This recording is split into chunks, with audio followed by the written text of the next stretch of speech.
I have to say, when it comes to the history of the helicopters, this is one of the most bizarre history sections I've read so far. Majority of the helicopters that China uses were light, civilian, or transport helicopters such as Aérospatiale du Fond, the Fennec, the Gazelle, the Frelon, the Putain. However, they wanted to purchase some dedicated attack helicopters. Both the Soviets and the Americans denied the Chinese proposal, so China had to get its hands dirty, and they made the Z-10. This was the first ever domestic helicopter that China produced. Ignoring the fact that the design was from Kamov, the rotor blades were assisted by Eurocopter and Augusta-Westland, the stability was assisted by Denel, and Pratt & Whitney just straight up gave one of their engines to the Chinese, albeit after the US government cutting off the hands of the Pratt & Whitney from China, they decided to replace them with the WZ-9 turboshaft engines. I have to give them credit though, at least they didn't go through the shit show route that Iran used to do and still does to this day. Honestly, I don't like this helicopter at all. It's the Asian version of the Eurocopter, trying so hard to look like a Comanche and then getting inspiration from the Apache and then pretty much giving up entirely halfway through. I don't like this helicopter for that reason. But do you know what I like? The Z-21. Sources and pictures on it are still rare as it's just a brand new helicopter, but honestly, I cannot wait to see it in the game. Anyways, where are we? Oh yeah. Eventually the Z-10 entered service in 2009, but in 2015 something else happened. Man, I really want to replace my Cobra helicopters. The West has given up on me. Russia's not responding to my call. China, do you have anything to help me, please? Oh my god, not that piece of shit. Please improve it with extra deodorant pockets so I can tolerate it. Okay, let me talk to the Chengdu design. 你这个废物，你知道纯正版本的吗？ For the love of Geelok, Carol, shut the fuck up! In the meantime, let me check on my friend Eurocopter and see how they are doing. Ik had Chinese helicopters. The fuck is this language, man? Jesus! Here, comrade, get some Russian helicopters! So the Chinese went back in and upgraded a bunch of systems on this helicopter. More notably, a brand new missile approach warning system, better engines and better engine intakes, a brand new armor plates on various positions of the helicopter, and then after that they just threw it at the Pakistanis and they just accepted it. Haru Evudinian, watashi wa babu dekinsoru Jesus, what the hell was that? This was the general history of the Z-10ME helicopter. Now let's get on with the armors and modules. Welcome to the Armor and Modular Protection Analysis, where we basically analyze the armors and modules inside of a vehicle. Today's helicopter is the Z-10ME. Now the first thing we need to take a look at is the crew. This helicopter has a pilot and a gunner sitting in a tandem seat configuration. The crew has CCIP on all of its weapons, including an EEGS for the worthless piece of shit gun that it has. Don't worry, we'll get into it later. It has a very competent and solid missile approach warning system, plus the IRCM, and with the nice amount of countermeasures, a laser warning receiver, night vision and thermals alongside a very nice optical system, helmet-mounted sight, a radar warning receiver. Night vision and thermals alongside a very nice optical system, helmet-mounted sight, a radar warning receiver that's just simply called the radar warning receiver, and finally a mast-mounted Z-10 FCR fire and control radar. If you enjoyed this video so far, feel free to like the video and subscribe to the channel for more content like this. Anyways, where are we? Oh yeah. This helicopter has 3 self-sealing fuel tanks situated at the center of the helicopter and 1 little fuel tank next to the rotary system with these fuel presets. The fuel presets on this helicopter is shockingly high, to the point that even half of the most minimum preset is going to be enough. But we don't have that choice, so I think we can pass on that. The only problem I found was that the fuel tank close to the main rotor blades might start to cause an issue if it's set on fire, but I myself haven't got a lot of problems with it. And even if you're set on fire, I'm sure that the fire extinguisher will be your good friend, since this helicopter does in fact have an automatic fire extinguisher. This helicopter has 2 Zhuzhou Aero Engine Factory, God what a mouthful name, 2 WZ-9C engines. Engines that feel relatively comfortable and eco-friendly compared to the other helicopters. Despite their tiny size, their output is quite nice, and overall you will be comfortable with its collective pitch management. At the end you have the oil cooling systems, transmissions, traction of the control surfaces, and prop shafts. The miscellaneous modules include the frontal electro-optical stations, the weapons control avionics block next to the gunner weapons control system, you have the guidance weapon control below the pilot's weapon control system, you have the NVD and sensors with MFD/HUD and RWR avionics blocks around the fuel tanks, the IRCM blocks on each wingtips, and finally the auxiliary power units above the oil cooling systems. This was all of the modules on this helicopter. Now let's get on with the armaments.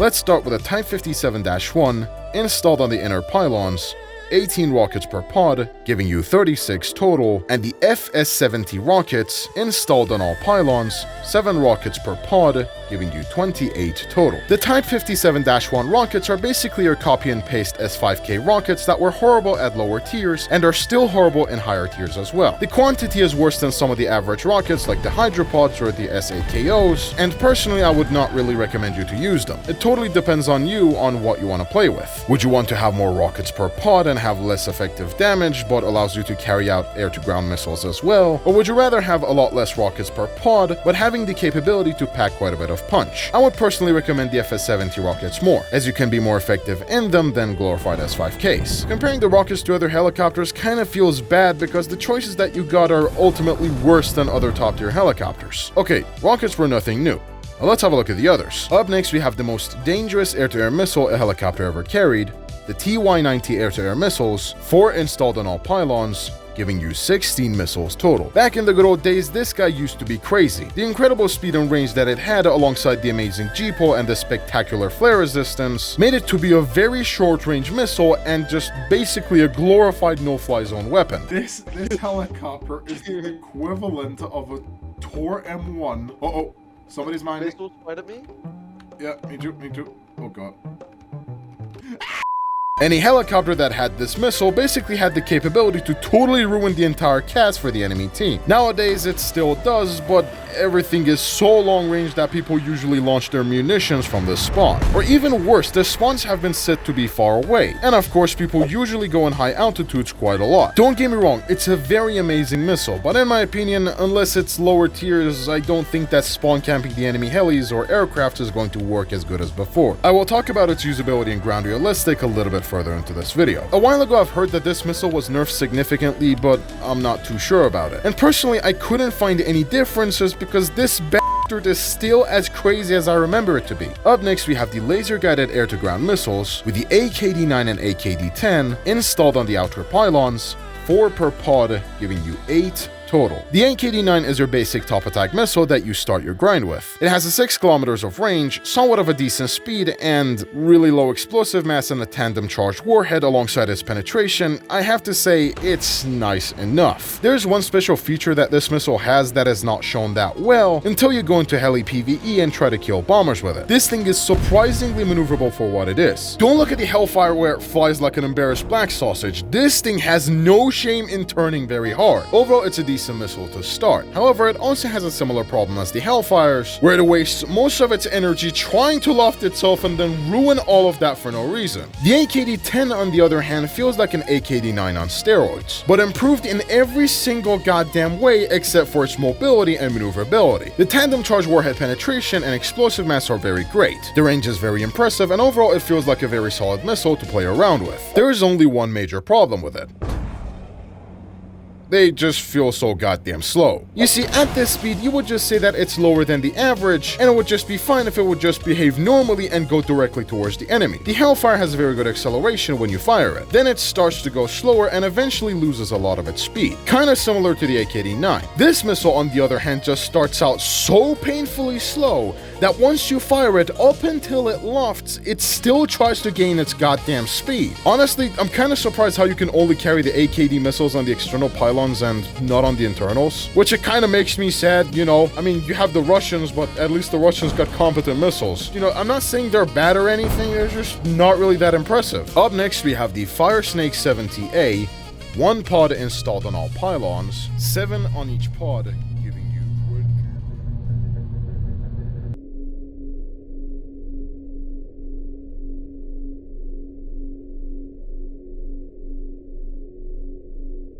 the hell was that? Alright, so the ATGMs were not that much of a deal breaker. And finally, we have the brand new AGM on our list. And yes, I'm ignoring the 2 cannon pods because should I even explain that? Why the hell are you carrying 2 cannon pods in top tier? As if you don't have that stupid sewing machine attached to your nose already. Z-10. Who's gonna do better? The CM502KG Fire and Forget air-to-ground missile installed on all pylons, 4 on each pod, giving you 16 total. The CM502KG is one of the most bizarre bizarre air-to-ground missiles I've ever seen, because the characteristics just feel really off for a top-tier ATGM. First off, you have a decent explosive mass, a very amazing range and thrust duration, and then the rest of the missile is just a shit show. Like, how can you have 20 kilometers of launch range while at the same time have 25 kilometers of firing and launch range? And then all of that becomes pointless because you have 16 kilometers of guaranteed launch range. And also, why the hell does this thing have a high explosive fucking warhead? And guess what? You see the speed on this thing? Yeah, I don't know either as why Gaijin put Mach number instead of just meters per second, but with a quick calculation, this thing is 20 meters per second faster than the Spike ERs. I'm just gonna go off a script here. I don't have the footage for this one, but when I was playing the Bookham 1, I literally saw the Z-10ME firing his missiles and then just saw the missile slowly but surely coming in on my radar screen, as if it wasn't even a goddamn threat. I have to say though, the maneuverability is decent for what it is. Oh, and just like the Russian LMUR, this thing also has GNSS. I've heard from plenty of people in the comment section in the previous video that GNSS does not really work properly on these missiles. Honestly, I myself haven't tried it yet, but if you did, let me know in the comment section on how this missile reacted to smokes. Also, I'm gonna go off script here. I tried to fire these guys at the MiG-15s in the test drive. For some reason, they had to push themselves a lot more forward and just, loft themselves so they could reach the target. And they just went in towards their seeker limitation and they would just lose their target. So I personally wouldn't recommend them for, anti-air purposes in general. Oh, I almost forgot about two other things. Again, thankfully you have 16 of these missiles, meaning that you can fire multiple of them at an enemy without being worried about the anti-air shooting them down. And finally, when it comes to engaging the enemy helicopters, this missile has all of the range that you need. However, I would recommend you to pick up at least 4 AKD-10s just in case if you face up against IRCM-capable helicopters, as I'm pretty damn sure that not even the TY-90s can go through their IRCM. And finally, you have the main cannon of this helicopter, the 23mm bullshit nip 2000, because I hate this cannon with every single fabric of my body. You see, usually cannons are extremely important for protection. Say for example, an enemy aircraft or a helicopter approaches you and you want to gun it down. The Bushmaster on the Apache does a relatively decent job. The belts punch incredibly hard and it is accurate enough to basically cripple the enemy. The Mi-28NM's cannon does the same thing as well, but with even more accuracy and in further ranges. Now allow me to show you why the hell I hate this cannon. This thing's fire rate is so annoying that even if it actually performed well, I would still hate this thing because Jesus Christ, how can you be such a slow firing gun? Fun fact, if you actually change the fire rate to low, it will actually start sounding similar to the M3 Bradley. Outside of that, the air-to-air weaponry of this helicopter is quite incredible. However, when it comes to ground attack capabilities, it just does the job. Now let's have a look at the flight performance. When it comes to its flight performance, this helicopter just hits the sweet spot extremely well, if you ignore the helicopters behind it. I have to say, as an attack helicopter, this thing maneuvers relatively well and it feels very good. The problem is that comparing to the previous helicopters, where a majority of them were really light and didn't have that much of a complete ground attack package on them, you kind of feel like you've downgraded yourself quite a lot, especially with the existence of a helicopter like the Z-19. I mean, just look at it. The guy just defies physics like Stephen Hawking's rotorcraft. Physics favors the prepared. Since the rotary system is from a Eurocopter, expect this helicopter to turn from the right direction. However, unlike its Russian competitor, the Mi-28NM, this thing actually doesn't force you to eat shit every time you try to turn. If you want to, your helicopter is capable enough to turn as fast as possible. The pitch control is nice, the yaw control is very promising, and the roll rate is very good. Now let's get on with the Heli PvE. When it comes to Heli PvE, this helicopter doesn't perform that bad. Despite having not that much of an impressive ground attack capabilities, the CM502s can carry out most of the dirty works you need if you play it right. Let's go through all these 5 objectives and see how this helicopter can perform. Destroying the enemy assaults and defenses depends on the level of your stock grind. If you have the AKD-9s and 10 missiles, expect your kills to be stolen quite a lot, as other fire and frigate helicopters will just simply snatch your kills. If you have the CM502s, you're going to be the one that's going to snatch kills from the other players. helicopters. So make sure to chain fire your missiles and get ready to rapid switch your targets as soon as they die by the friendlies. Oh, and I almost forgot about one last thing. The CM502s might not be that reliable against heavily armored vehicles. Due to the high explosive warhead that it has, expect to get plenty of kill assists along the way. Destroying the enemy bombers and attackers theoretically should be your main job, and the TY-90s should be able to kill them very easily. However, for some reason, the TY-90s take way too much time to spool up, to the point that sometimes other helicopters that have Stingers or fire and forget missiles can easily get your kills before you even spool up your missiles. So I would recommend you to use your ATGMs as well to maximize your grind performance. Destroying the enemy base is... oh god, how do I even explain this? Okay, it can do it, but personally I wouldn't waste my time on it. Maybe if you're just passing by or you have the range to drop all your munitions, it can do plenty of damage to the bases, but do not expect too much from it. Destroying the enemy convoy is very good. However, I would recommend you to pick up the laser guided munitions, as you're going to filter out the majority of those tanks that got stuck into each other. Landing and capturing the enemy base is something that this helicopter can do without any kind of problems. Just make sure that you have enough kills and land on the friendly helipad. Or not, I don't know, man. I wish I could have done something so I could change this game mode into something that, you know, everybody, including new players, could actually enjoy. But anyways, now let's get on with the ground realistic battles. When it comes to ground realistic, this helicopter is good for what it is. You got a top-of-the-line vehicle that is competent for its job. Sure, it won't replace the CAS problem that top-tier China has, but overall it doesn't disappoint at all. For ground vehicles, you have Sweatshop Worker number 271, Sweatshop Worker number 536, Sweatshop Worker number 388, Isekai Dweller. Why the hell is this thing still not in Russia? Wait, oh god, there's two of them? Chinese Levant. Wait, at 12.0? Oh wait, I forgot Taiwan existed. We won't talk about that until the sea arrives. Copy paste, don't you dare call that a copy paste. Fucking tore me a new when I was fighting in a sim. And finally, the lonely bastard that nobody cares about until they realize they need a CAS option at slightly lower tiers. Ah man, I'm getting better with these classifications. Yeehaw! The best CAS that China got at top tier can only carry 4 KH-29TEs, which is honestly kinda sad considering the fact that other nations got a lot better munitions to fight against the anti-air. So this helicopter is extremely crucial for your close air support. Let's not ignore the fact that Taiwan also has the potential to get the AH-64E, but don't tell that to Gaijin because I still have the American Apache itself to grind. Anyways, how do we play this thing in ground realistic? Well, I have to say it can be challenging if you don't know how to move around. First of all, rocket rushing is meh. Going fully dedicated anti-air can be a very good choice, and honestly I have to say it's absolutely incredible. However, you need to be careful about several things. The Mi-28NM, the K-52, cough cough K-52M, or the AH-64E, or any helicopter that has the IRCM might actually make your TY-90s even more useless than the goddamn cannon. So when you try to lock on it, it's just gonna give you the direction and then instantly get gunned down or shot down or shafted or whatever the hell that's gonna happen to you, and that's not really great. So I would recommend you to pick up at least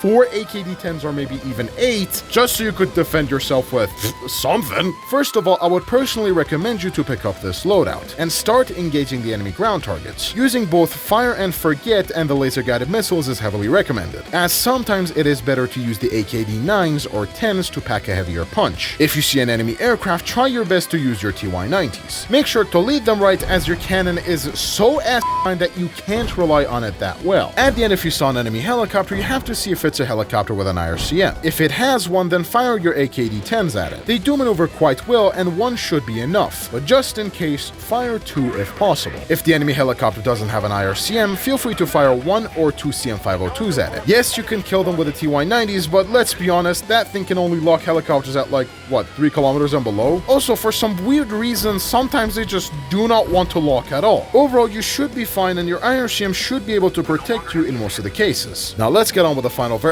I forgot about the radar. So this thing has a Z-10FCR radar, or fire control radar. This thing, unlike the upgraded Apache radar, is still stuck in the past, with 8 kilometers of range and basically the same presets as the AH-64D. And I can hear y'all in the comments. Berlizzi, these motherfuckers copy America. Oh hell no, man, this man became Donald Trump. This guy talks to me like I'm intellectually challenged. Now let's get on with the final verdicts.